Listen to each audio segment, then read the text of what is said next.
What's up, y'all? Welcome back to Beauty with Ty. As you can already see from the picture that I went from long box braids to these really cute short chunky faux locks, but this is the final look. I like them. It's like basically a short little bob, and they are still tight, so I do have to give them time to loosen up to kind of just lose their shape, because right now they are like really thick and tight. And it took me like 6 hours to complete it. I went through, I believe, 4 packs of hair. And my braids were only 9 days old. That's because I have other work to do. Y'all know this is what I do. I do my hair. So I did my box braids. I'm surprised I kept them in that long. That's why my parts are still neat. But even if you do have like older box braids, when you go to wrap your hair, it's pretty much going to tighten it back. That's why I didn't even really tighten mine. I just did it twice around the base, and I did it really loose and then worked my way down. So yeah, let me know what you think. So I do have a video up on these box braids here. I did use the rubber band method, so I'll leave a link down below showing you guys how I did my braids. But right now I'm going to show you guys how I will be wrapping them to do the faux lock method. To get me some little instant dreads going on. Alright, so really quick about the hair. This is the hair that I'm using. So it is by the Janet collection, 2x Mambo Rockin locks. And it says extremely natural texture, and you can use it for crochet as well. And this is 20 inches, and this is how the package looks. I have mine in the color 1B, and this is how the hair looks. It looks like this, the dread, and this is how the ends are. So basically you're going to need your Marley hair, really any type of Marley hair, but this is the type that I'm using. You're going to need some scissors and some rubber bands. I'm going to be doing this method that I've seen. I have to leave her Instagram down below. Light it maybe about here till I see really where I want it to be. And then cut it so that it won't unravel too much. Basically like it just did. So I guess I have to burn it a little bit more. So here's my Marley hair. Open up the hair. I'm going to take that, put it around the base like this much. I'm going to leave beside the braid so that I can wrap it. Doesn't matter which way you wrap, whichever way is easier for you. And just go around the base like twice, not too tight because it's going to make it really stiff. And then I'm just going to keep going around like this. So I'm trying to put it right over top and kind of overlap my last little section. So just keep going down like so. Put a rubber band right at the end of it, because the girl, when she did hers, she used a rubber band at the end, and it just gave it like this real cute unique look that I liked. So that's why I'm using a rubber band instead of just turning it around and using super glue or nail glue. So basically like that, and I have like a jumbo lock. One down, 40 more to go. So let me show you guys again. So I want to burn it.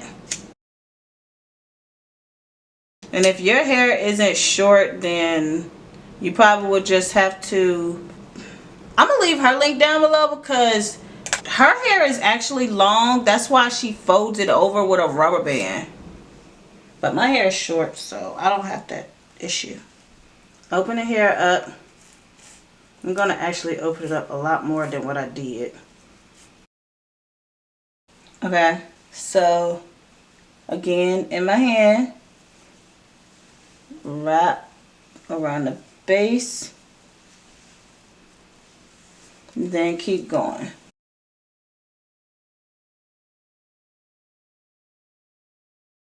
So actually you're going to use 2 rubber bands. One rubber band to put it right before you end it. Cut the rest of the braid.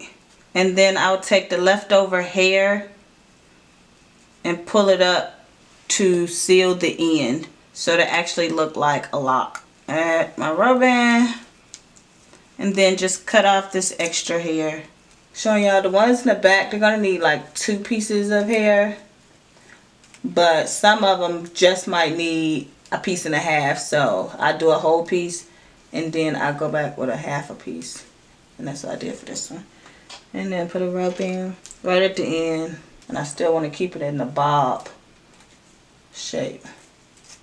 Just make sure you don't cut the rubber band, and voila, you can bend it and it stays down. Okay, so what I'm doing is I'll take a piece of hair, because the hair is, my braids are already thick. They were big box braids. So when I use a whole piece of hair like this, just fluff it out, it makes the braid like really, really thick. So what I'm doing now is just taking it and splitting it. And I do it slow, because if not, it gets tangled like what it's ready to do now. So I should have been going a little slower, but I just pull it and it just pulls apart. And then I'll take a piece and cut it in half. Take this piece, even though I'm going to use this whole piece on the braid, it's just easier to twirl around a shorter piece. So take it about this much, put it right beside it, go around the base like twice, and then work your way down.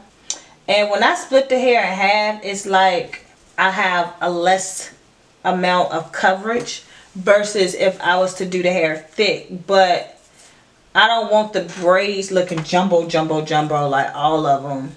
So the back ones I'm definitely splitting, and some of the top, because I did some of my back ones smaller than the front, just so I wouldn't have like 50 million thick braids on my head. But now I'm just going to keep swirling it around. So instead of burning the hair first and cutting it, what I do is get right to where I want it, put a rubber band, and then I take my scissors and cut right there at it. Like that. Or some of them I like to wrap the hair around the bottom so it's not like this. So what I do is I do it the same way. Just get my little pieces, wrap around the base like twice, and then easily work my way down. And when I get down from my root is when I can start to make the braid tighter, because that'll make the braid smaller as well. You're just using more hair and putting in more arm work. I just keep wrapping around till I get all the way to the end, and then I add another piece, same amount, maybe a little less. Definitely wrap that around tight, because that part can get real bulky. Keep going down, need this one down a little bit more. About right there.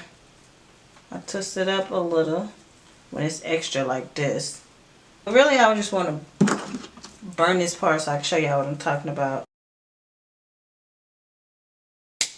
So cut that, so I wrap until I get down to the bottom, and then I kind of put it over it and wrap back up.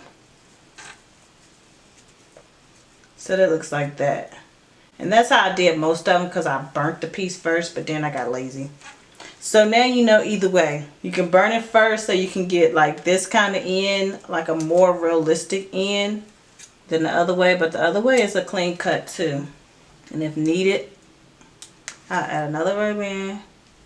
But most of the time I don't, because I'll be down to the end of the hair where I can just keep wrapping it around.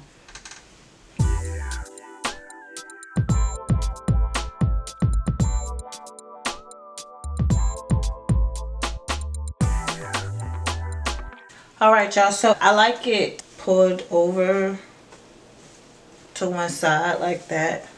And they're bigger over here. This is what I'm saying. See how thick this braid is versus how thick this one is? See, they're both thick, but this one is thicker. That's because at first I was just stretching it out and wrapping it around. And then by the time I got over here, I was pulling it apart, kind of stretching then wrapping it around like that. Kind of just pushed them all over to the side. Doing my little one dread right here. I think that's cute. But yeah, I just pushed it over.